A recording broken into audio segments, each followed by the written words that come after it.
mfondini sinengxaki ne-ATM. Sinengxaki ne-ATM. Andizokhupha imali ndandisana kule ngxaki. Hayi ayinamali le ATM. Ndinayo imali apha ekhadini. I-ATM ayinamali.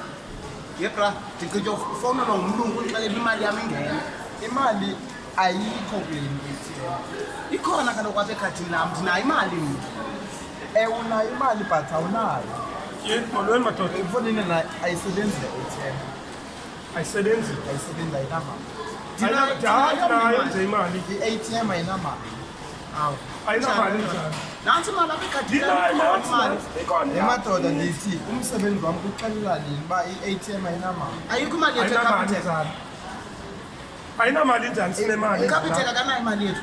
Ikhona imali but ayikho. Imali kaloku sifuna utsala imali zethu apha zilapha nale ndoda ayinamali. Ndinayo imali mna umlungu ugqiba ndifakela imeseji imali yam ingenile. Unayo imali nawe? Ndinayo imali alapha ekhadini. Nam ikhona imali yam ekhadini. Madoda ninemali ningenayo ayikho apha ekhaya. Into le ATM. Capitec. uCapitec. Thina sibhenkishana. Capitec. So imali yethu ihlala phi? Capitec. Sizothatha imali yethu eCapitec. Wendithi imali apha. So uCapitec akanamali. So asinamali thina. Ninayo kodwa ninayo apha. Efana ngasuka sifuna imali, sinayo imali mfondini. Funda hamba nemeseji. Ngiyambonisa. Ayomali le. Imali Ngoku 2000. ya. But Ayikho njani ikhona nje ndisandukubonisa ngoku apha. Ndinayo ekhadini imali nami ndiyazi ukuthi imali ayikho kodwa imali ninayo kodwa ayikho kumatshini.